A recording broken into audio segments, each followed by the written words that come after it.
আমার প্রিয় শিক্ষার্থী বন্ধু, আজকের এই ভিডিওতে আমরা ক্লাস 9-এর কোষে দেখি 11.2 এই অধ্যায়টির অর্থাৎ রাশিবিজ্ঞানের যে সমস্ত অঙ্কগুলিতে আয়তলেখ অঙ্কন করো আছে সেই অঙ্কগুলির মধ্যে আমরা 1-এর দাগ, 2-এর দাগ এবং 3-এর দাগ এই তিনটি প্রশ্নের উত্তর আমরা আগের ভিডিওতে দেখেছি কিভাবে করতে হবে। আজকের এই ভিডিওতে আমরা 4-এর দাগ এবং 8-এর দাগ এই দুটি প্রশ্নের উত্তর কিভাবে করতে হবে সেটি আমরা দেখব। তো চলো বন্ধু, শুরু করা যাক আজকের এই ভিডিওটি। আজকের এই ভিডিওতে 4-এর দাগের প্রশ্নটি বলছে নিচের পরিসংখ্যা বিভাজনের ছকের আয়তলেখ অঙ্কন করি। যেখানে আমাকে দেওয়া আছে শ্রেণী হচ্ছে 1 থেকে 10, তারপরে দেওয়া আছে 11 থেকে 20, এভাবে শ্রেণী দেওয়া আছে আর পরিসংখ্যা দেওয়া আছে 8, 3। তাহলে 1 থেকে 10 এই শ্রেণীর পরিসংখ্যা হচ্ছে 8, 11 থেকে 20 এই শ্রেণীর পরিসংখ্যা হচ্ছে 3, 21 থেকে 30 এই শ্রেণীর পরিসংখ্যা হচ্ছে 6। কিন্তু বন্ধু এখানে একটা জিনিস আগের মতন ঠিক আমরা 3-এর দাগের অঙ্কের মতনই যদি আমরা খেয়াল করি, এখানে 10-এতে শেষ হয়েছে, পরেরটা 11-তে শুরু হয়েছে, 20-তে শেষ হয়েছে, পরেরটা 21-এ শুরু হয়েছে। তাহলে আমরা দেখতে পাচ্ছি যে এখানে কিন্তু কন্টিনিউয়েশন নেই। তাহলে ঠিক 3-এর অঙ্কটির মতনই আমাকে কি করতে হবে না, শ্রেণী সীমানা করতে হবে। বেশ, তাহলে 4-এর অঙ্কটির ক্ষেত্রে এখানে আমরা দেখতে পাচ্ছি শ্রেণী দেওয়া আছে 1 থেকে 10, এই শ্রেণীটার পরিসংখ্যা কত না 8। এইভাবে তিনটে লিখে নিতে হবে, শ্রেণী, শ্রেণী সীমানা আর পরিসংখ্যা। আচ্ছা, তারপরে আছে 11 থেকে 20 এই শ্রেণীটার পরিসংখ্যা হচ্ছে 3। তারপরে আমরা দেখতে পাচ্ছি যে 21 থেকে 30 এই শ্রেণীটার পরিসংখ্যা হচ্ছে 6। 31 থেকে 40 এই শ্রেণীটার পরিসংখ্যা হচ্ছে 12। তারপরে 41 থেকে 50 এই শ্রেণীটার পরিসংখ্যা হচ্ছে 2 এবং 51 থেকে 60 এই শ্রেণীটার পরিসংখ্যা হচ্ছে 7। এখন শ্রেণী সীমানা কেন করতে হবে আবারও বলছি বন্ধু, এই যে প্রথম শ্রেণীটার যেটা ঊর্ধ্ব শ্রেণী সীমানা তার সঙ্গে পরের শ্রেণীটার নিম্ন শ্রেণী সীমানার মিল নেই এখানে। অর্থাৎ 11 থেকে যদি আমি 10 বাদ দিই তাহলে পাচ্ছি 1। আমরা যত অন্তর পাবো এই দুটির মধ্যে যত অন্তর পাবো, অন্তরটা অর্থাৎ বিয়োগফলটা কত 1, যত পাবো তাকে 2 দিয়ে ভাগ করতে হবে। তাহলে আমি দেখতে পাচ্ছি 1কে যদি 2 দিয়ে ভাগ করি ঠিক আগের মতন 0.5 হবে। তাহলে প্রথমেরটার থেকে 0.5 বিয়োগ হবে, পরেরটার সঙ্গে 0.5 যোগ হবে। ঠিক প্রত্যেকটার ক্ষেত্রে এই অন্তরটা হচ্ছে 1, সেই জন্যে 0.5 বিয়োগ 0.5 যোগ। তাহলে প্রথমটা হলো 0.5 থেকে 10.5, তারপরেরটা হবে বন্ধু 10.5 থেকে 20.5। নেক্সট হবে এখানে 0.5, এই যে 0.5 বাদ গেছে সেই জন্য 10.5, 0.5 যোগ হয়েছে সেই জন্য 20.5। এটার ক্ষেত্রেও তাই হবে, এটা হবে 20.5 থেকে 30.5। তারপরেরটা কত হবে বন্ধু 30.5 থেকে 40.5, 40.5 থেকে 50.5, তারপরে 50.5 থেকে 60.5। বেশ, তাহলে এটা গেল কি না, এটা হচ্ছে শ্রেণী সীমানাটা বার করলাম। এভাবে যদি আমরা লাইনটা টেনে নিই তাহলে আমাদের বুঝতে সুবিধা হবে।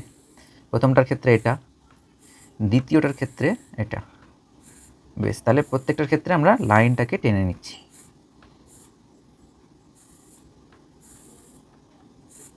এভাবে আমরা কি করলাম, লাইনটা টেনে নিলাম। বেশ, তো বন্ধু এখন শ্রেণী সীমানা তৈরি করে নেওয়ার পর আমাদের কিন্তু শ্রেণীটার আর প্রয়োজন থাকে না। তো আমরা শ্রেণী সীমানা আর পরিসংখ্যা এই দুটির সাহায্যে আমরা আয়তলেখ অঙ্কন করব। বেশ বন্ধু, এর আগের ভিডিওতে আমরা বলেছিলাম যে যখন শ্রেণী বা শ্রেণী সীমানা 0 থেকে শুরু হয় না তখন আমরা কি করি না, একটি ভগ্নরেখা দিয়ে থাকি, যেটি আমরা 1-এর দাগ, 2-এর দাগ এবং 3-এর দাগ এই তিনটি অঙ্কের ক্ষেত্রে বলেছিলাম। যেমন আমরা যদি একটু খেয়াল করি আমরা দেখতে পাবো যে যেহেতু 1-এর দাগের অঙ্কটি 0 থেকে শুরু হয়েছিল তাহলে সেই ক্ষেত্রে ভগ্নরেখা দিইনি, কিন্তু 2-এর দাগের অঙ্কটির ক্ষেত্রে আমরা দেখতে পাচ্ছি প্রথমেই এরকম একটি ভগ্নরেখা দিয়েছিলাম, দিয়ে 136 থেকে শুরু করেছিলাম।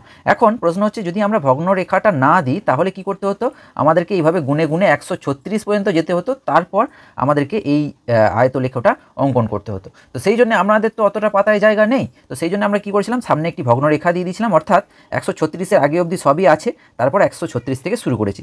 ঠিক যেমন আমরা করেছিলাম 3-এর দাগের অঙ্কটির ক্ষেত্রে। 3-এর দাগের অঙ্কটির ক্ষেত্রে কী করেছিলাম বন্ধু, এই যে দেখো বন্ধু যে আমরা কি করেছিলাম যে এখানে ভগ্নরেখা দিয়ে দিয়েছি, মানে এখানে 0 থেকে 9.5 অবধি প্রত্যেকটি লাইনই এখানে আছে। এবার 9.5 থেকে শুরু করেছিলাম, কিন্তু বন্ধু এক্ষেত্রে আমাদের যেহেতু শুরু হচ্ছে 0.5 থেকে, তাহলে আমরা সহজেই 0.5টা এখানে স্থাপন করতে পারবো, বেশি জায়গার প্রয়োজন হবে না। আর হাইয়েস্ট কত আছে 60.5। বেশ,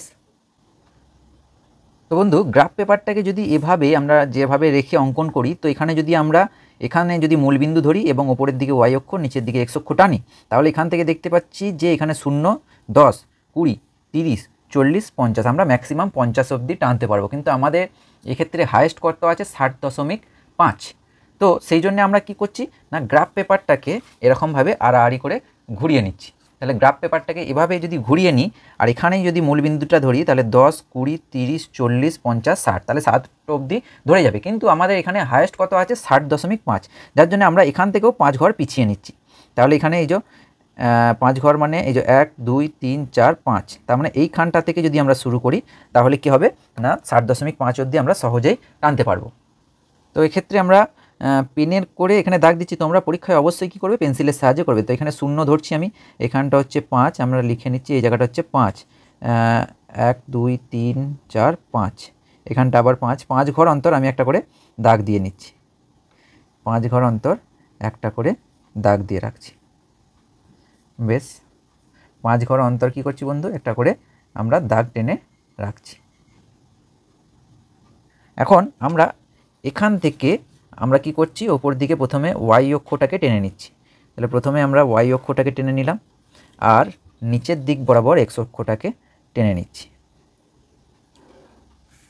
এক্স অক্ষটাকে আমরা টেনে নিচ্ছি। বেশ, তাহলে এভাবে আমরা প্রথমে ওয়াই অক্ষটাকে উপরের দিকে টেনে দিলাম, দিয়ে উপরে লিখে দিলাম ওয়াই, এখানে হচ্ছে মূলবিন্দু ও, এই দিকটা হচ্ছে এক্স অক্ষ। বেশ, এখন এইখানে 0.5 থেকে শুরু হয়েছে, প্রথমটা আমরা দেখতে পাচ্ছি শ্রেণী সীমানার প্রথমটা হচ্ছে 0.5 থেকে শুরু হয়েছে 10.5 অবধি, তো তার পরিসংখ্যা হচ্ছে 8। বেশ, তাহলে এইখানে নিচের দিকে প্রত্যেকটা ঘরকে আমরা 1 ঘর করে নিচ্ছি।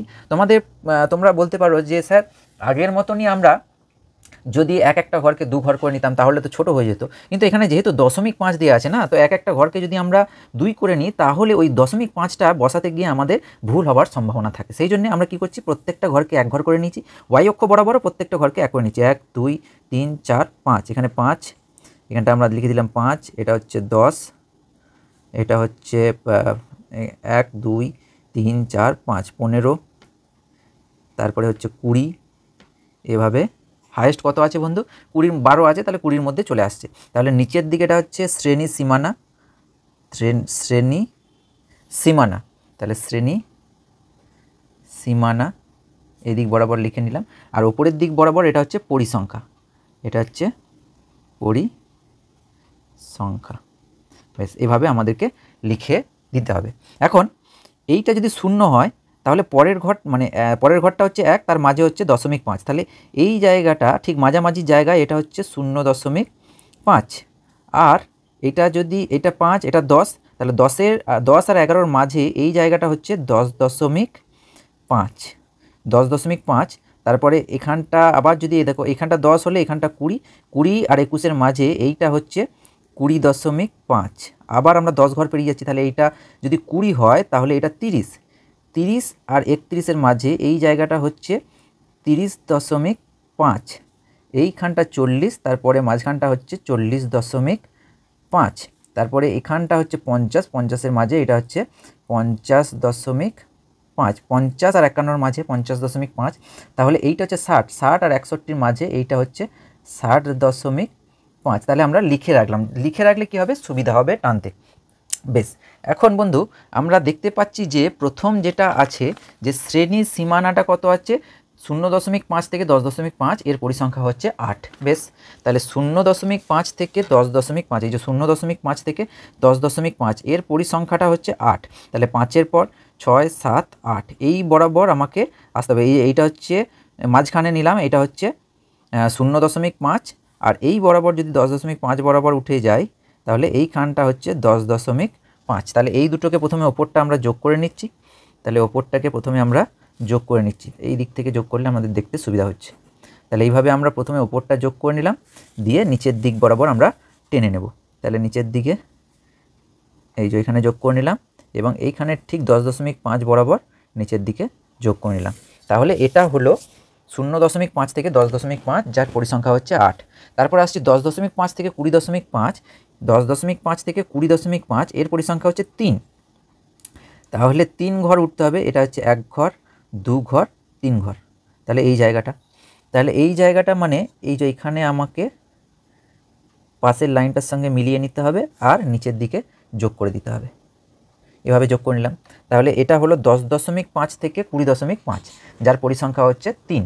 তারপরে আমরা দেখতে পাচ্ছি বন্ধু 20.5 থেকে 30.5 এর পরিসংখ্যা হচ্ছে 6।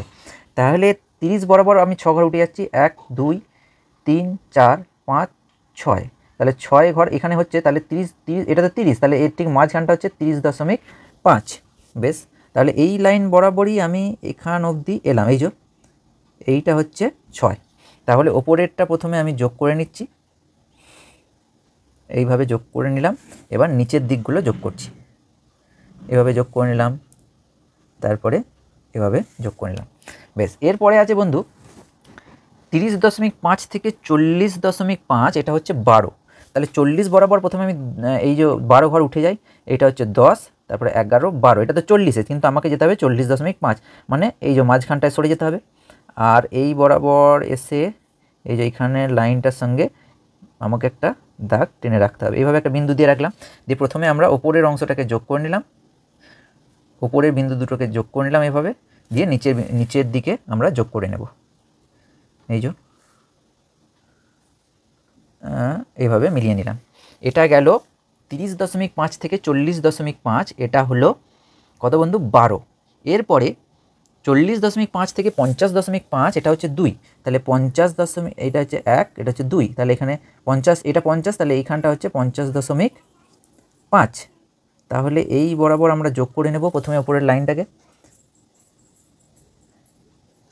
এইভাবে আমরা যোগ করে নিলাম। এবার নিচের দিকে যোগ করে নেব, নিচে যোগ করে নিলাম। এরপরে বন্ধু 50.5 থেকে 60.5, এটা হচ্ছে 7। তাহলে 60 বরাবর আমি 7 উঠে যাচ্ছি, 1 2 3 4 5 6 7, তাহলে এটা 7, এটা 60। তাহলে এইখানটা মিডিলটা হচ্ছে 60.5। তাহলে এই বরাবর আমাকে চলে আসতে হবে, এই জায়গাটা হচ্ছে 6, এই সরি 7। তাহলে 7, আর এই যেহেতু মধ্যেখানে আমাকে টানতে হবে, সেই জন্য ওইখানটায় এই যে এই বরাবর আমি মধ্যেখানে টেনেছি। এবার ওপরেরটার সঙ্গে আমি যোগ করে নিচ্ছি প্রথমে, তাহলে ওপরের লাইন বিন্দু দুটিকে যোগ করে নিলাম লাইন একটি রেখাংশ দিয়ে, আর নিচেরগুলোকে এবার আমরা যোগ করে নিচ্ছি। এই যে এটা হচ্ছে 60.5, এই যে 60.5। এবার কি করব, আমরা সেট করে দেবো। যে অংশটা আয়ত্ত লেখ অঙ্কন করলাম, সেই অংশগুলিকে এবার আমরা কি করছি, সেট করে দিচ্ছি। এভাবে আমরা ঘন ঘন লাইন দিয়ে সেট করে দেব। এই যে এইভাবে আমরা সেট করে দিচ্ছি। এভাবে আমরা কি করব বন্ধু, না এই অংশগুলি আয়তলেখ যে আঁকলাম সেই অংশটাকে আমরা সেট করে দিচ্ছি, এভাবে আমরা সেট করে দেব। এই অঙ্কটি করার ক্ষেত্রে কিন্তু খুব সাবধানে করতে হবে, কারণ 0.5-এর ব্যাপার আছে। তো 0.5 মানে হচ্ছে ঠিক মধ্যেখানে হবে, তো সেই অনুযায়ী আমাকে পরপর বসিয়ে নিতে হবে। বেশ, এরপর আমাদেরকে খাতায় লিখে নিতে হবে, কি লিখে নিতে হবে বন্ধু, না ছক কাগজে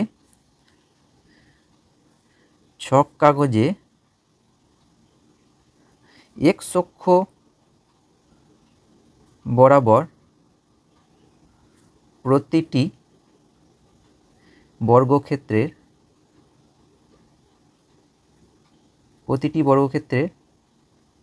ক্ষুদ্রতম বাহুর দৈর্ঘ্য সমান হচ্ছে 1 একক। তাহলে প্রতিটা বর্গক্ষেত্রে মানে প্রত্যেকটা ঘরকে 1 একক করে ধরেছি। ঠিক একই রকমভাবে y অক্ষ বরাবর প্রতিটি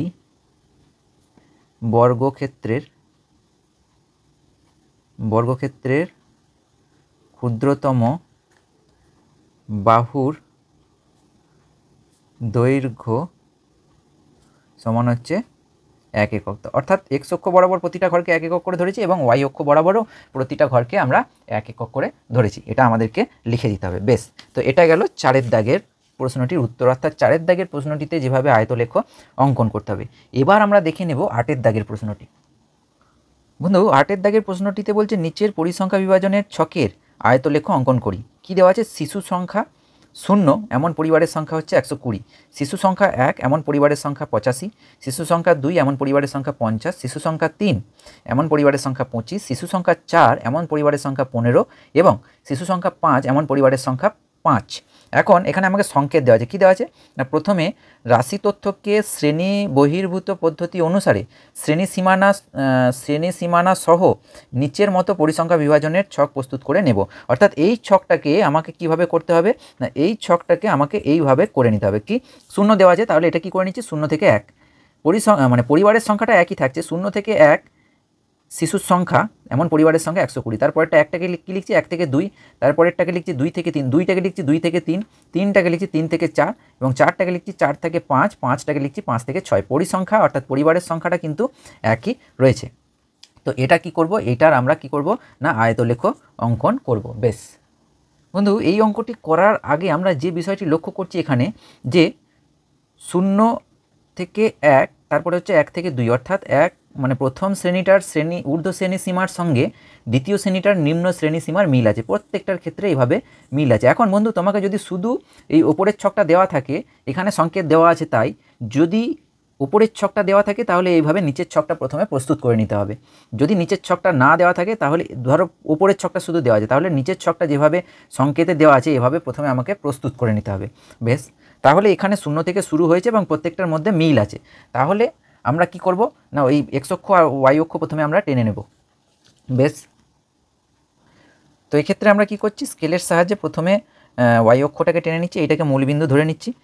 তো প্রথমে আমরা ওয়াই অক্ষটাকে টেনে নিচ্ছি, ওয়াই অক্ষটাকে টেনে নিলাম আর নিচের দিক বরাবর এক্স অক্ষটাকে টেনে নিচ্ছি। এক্স অক্ষ যেটাকে আমরা বলি অনুভূমিক রেখা আর ওয়াই অক্ষ যেটাকে আমরা বলি উল্লম্ব রেখা, ওটা হচ্ছে অরিজিন বা মূলবিন্দু। এখন আমরা দেখতে পাচ্ছি বন্ধু যে 0 থেকে 1, 1 থেকে 2 এভাবে দেওয়া আছে। তো আগের মতনই ঠিক আমরা 5 ঘর বরাবর একটা করে দাগ আমরা দিয়ে রাখছি। এখানে 5, এটা হচ্ছে 10, 15, 20, 25, 30, এইভাবে প্রতি 5 ঘর অন্তর আমরা একটা করে দাগ দিয়ে রাখলাম। তাহলে এটা 0, এখানটায় আমরা বলছি 1, এটা বলছি 2, এটা বলছি 3, এটাকে বলছি 4, 5, 6, 6 অবধি টানলেই যথেষ্ট। যদি প্রত্যেকটা এক ঘরকে এক করে নিতাম তাহলে ছবিটা এতটাই গিঞ্জি হয়ে যেত, আমাদের স্পষ্ট করে মানে অঙ্কন করার ক্ষেত্রে একটু অসুবিধা হতো। তো সেই জন্য আমরা কী করলাম, প্রত্যেক 5 ঘরকে এক করে ধরে নিয়েছি। উপরের দিকে যদি আমরা প্রত্যেক এক ঘরকে এক করে ধরি তাহলে দেখো বন্ধু এখানে আমরা লক্ষ্য করতে পাচ্ছি যে 120 হায়েস্ট আছে, 120, তাহলে 120 তো ধরবে না, সেই জন্যে যাতে ধরে তার জন্য আমরা কি করছি, প্রত্যেকটাকে আমরা 5 করে ধরছি। তাহলে 5 করে যদি ধরি তাহলে এই জায়গাটাতে 1, 2, 3, 4, 5, তাহলে 5 5 25, তাহলে এখানটা হলো 25, তারপরে এই জায়গাটা হচ্ছে 50, তারপরে আবার 5 ঘর মানে হচ্ছে 1, 2, 3, 4, 5, তাহলে এই জায়গাটা হচ্ছে 75, তারপরে হচ্ছে 100, প্রত্যেকটা ঘরকে 5 করে ধরছি, তাহলে 1, 2, 3, 4, তাহলে এই জায়গাটা হচ্ছে 120, তাহলে হায়েস্ট 120 আছে, মানে এই অবধি আমাকে টেনে নিতে হবে। বেশ, তো এই দিকটা হচ্ছে বন্ধু কি, নিচের দিকটা হচ্ছে শিশু সংখ্যা, নিচের দিকে যেটা শ্রেণী অর্থাৎ শিশু সংখ্যা। বেশ, এক্স অক্ষ বরাবর তাহলে হলো শিশু সংখ্যা আর ওয়াই অক্ষ বরাবর হচ্ছে পরিবার সংখ্যা। কি সংখ্যা না, পরিবার সংখ্যা। বেশ, তাহলে উপরের দিকে ওয়াই অক্ষ বরাবর হলো পরিবার সংখ্যা, নিচের দিকে এক্স অক্ষ বরাবর হলো শিশু সংখ্যা। তো এখানে বন্ধু আমরা প্রথমে লক্ষ্য করতে পাচ্ছি যে 0 থেকে 1 এটার পরিবার সংখ্যা হচ্ছে 120, তাহলে 0 থেকে 1 কত অবধি যাবে, 120 অবধি যাবে। তাহলে এই যে এই ঘরটা হচ্ছে 120, তাহলে 1 মানে এই ঘর বরাবর সোজা আমি যদি চলে আসি তাহলে এইখানটা হচ্ছে 120, তাহলে এই দুটো উপরের লাইন দুটোকে আমরা প্রথমে যোগ করে নিচ্ছি। এই যে এইভাবে উপরের দুটো বিন্দুকে আমরা একটা রেখাংশ দিয়ে যোগ করে নিলাম, এবার নিচে 1 বরাবর টেনে নিচ্ছি, আমরা 1 বরাবর টেনে নিলাম। তারপরে বন্ধু আমরা খেয়াল করতে পাচ্ছি যে 1 থেকে 2 এটা হচ্ছে 85, তাহলে এই যে 1 থেকে 2 এটা হচ্ছে 50, এই জায়গাটা হচ্ছে 75, 75 5 80, 5 85, তাহলে এই জায়গাটা হবে। তাহলে এখানে আমরা যোগ করে নিচ্ছি, উপরের রেখাংশটাকে প্রথমে আমরা এরকম টেনে নিলাম, এবার নিচের দিকেরটাকে টেনে নিচ্ছি এভাবে। তারপরে বন্ধু 2 থেকে 3 এটা হচ্ছে 50, 2 থেকে 3 এই যে এই জায়গাটা হচ্ছে 50, তাহলে পাশের লাইনটা যদি বড় হয় তাহলে এই ওপরের দিকে দাগ টানাটা অনেক সহজ হয়ে যায়। এই যে এইভাবে আমরা টেনে নিলাম। তারপরে বলছে যে 3 থেকে 4 এটা হচ্ছে 25, 3 থেকে 4 এটা হচ্ছে 25, মানে হচ্ছে 5, 10, 15, 20, 25 এই জায়গাটা। তাহলে এখানটা এভাবে আমরা উপরের লাইনটাকে টেনে নিলাম আর নিচের দিকে এবার যোগ করে দিচ্ছি। তারপরে বলছে 4 থেকে 5 এটা হচ্ছে 15, 15 মানে হচ্ছে 3 ঘর, এই যে 5, 10, 15 এই জায়গাটা। তাহলে এইভাবে আমরা উপরের দিকটা প্রথমে টেনে নিচ্ছি, এবার নিচের দিকটাকে টেনে নিলাম। তারপরে বলছে 5 থেকে 6 এটা হচ্ছে 5, তার মানে 1 ঘর, এই যে এইখানটা শুধুমাত্র 1 ঘর যাবে। তাহলে এই যে এভাবে দাগ দিলাম, এবার নিচের দিকে টেনে দিলাম, পুরো দেখতে খানিকটা সিঁড়ির মতন হয়ে গেছে। বেশ, এবার কি করব, আমাদের করণীয় হচ্ছে যে এটাকে সেট করে দিতে হবে। এভাবে আমরা সেট করে দিচ্ছি। এভাবে আমরা কি করব না, এই অংশটাকে সেট করে দেব। প্রথমটা হয়ে গেল, একই রকমভাবে দ্বিতীয়টা করে নেব। তাহলে এই অংশগুলিকে আমরা কি করব, সেট করে নেব।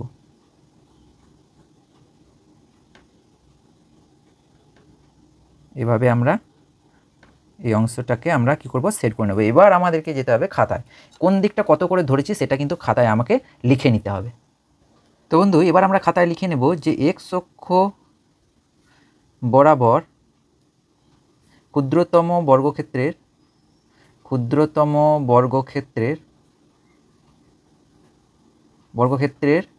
5টি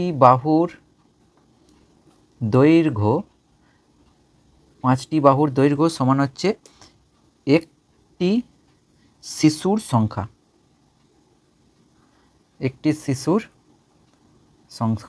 কেন কি আমরা এক্স অক্ষ বরাবর আমরা কি করেছি, এক্স অক্ষ বরাবর এই যে 5টি ক্ষুদ্রতম বর্গক্ষেত্রের বাহুর দৈর্ঘ্য সমান ধরেছি 1, সেই জন্য এখানে আমরা লিখে নিলাম কি না, এক্স অক্ষ বরাবর 5 ক্ষুদ্রতম বর্গক্ষেত্রের 5টি বাহুর দৈর্ঘ্য সমান হচ্ছে একটি শিশুর সংখ্যা। একই রকমভাবে ওয়াই অক্ষ বরাবর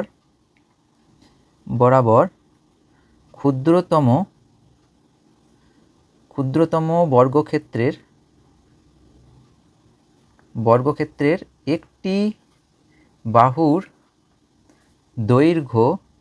একটি বাহুর দৈর্ঘ্য সমান হচ্ছে 5টি পরিবারের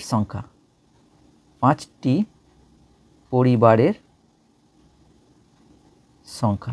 কারণ কি, ওয়াই অক্ষ বরাবর একটা ক্ষুদ্রতম বর্গক্ষেত্রে বাহুর দৈর্ঘ্য সমান 5 করে ধরেছি। তাহলে এখানে বন্ধু এই যে আমরা অঙ্কটার দিকে যদি যাই, তাহলে অঙ্কটাতে আমরা দেখতে পাচ্ছি যে প্রথমটা এটা হচ্ছে এক্স অক্ষ বরাবর, এটা হচ্ছে শিশুর সংখ্যা, ওয়াই অক্ষ বরাবর হচ্ছে পরিবার সংখ্যা। তো সেই জন্যে আমরা এক্স অক্ষ বরাবর 5টি বাহুর দৈর্ঘ্য সমান হচ্ছে 5 ঘর সমান হচ্ছে 1 একক ধরেছি, সেই জন্য 5টি বাহুর দৈর্ঘ্য সমান হচ্ছে একটি শিশুর সংখ্যা। আর ওয়াই অক্ষ বরাবর 1 ঘর সমান হচ্ছে 5 করে ধরেছি, সেই জন্য বর্গক্ষেত্রের একটি বাহুর দৈর্ঘ্য সমান হচ্ছে 5টি পরিবারের সংখ্যা। তাহলে এটা আমাকে খাতায় কিন্তু লিখে দিতে হবে। বেশ, তো বন্ধু এগুলি ছিল আয়তলেখ অঙ্কনের প্রত্যেকটি অঙ্ক, যেটি তোমাদের 11.2-তে আছে। এরপর আমরা 11.2-তে পরিসংখ্যা বহুভুজ অঙ্কন এবং তার সঙ্গে সঙ্গে আয়তলেখ অঙ্কন, অর্থাৎ বাকি অঙ্কগুলি 1, 2, 3, 4 এবং 8 এগুলি বাদ দিয়ে বাকি অঙ্কগুলির প্রত্যেকটি আমরা পরের ভিডিওতে দেখে নেব। তো আজকের ভিডিওতে এই অবধি। খুব ভালো থেকো, খুব মন দিয়ে পড়াশোনা করো। Good bye.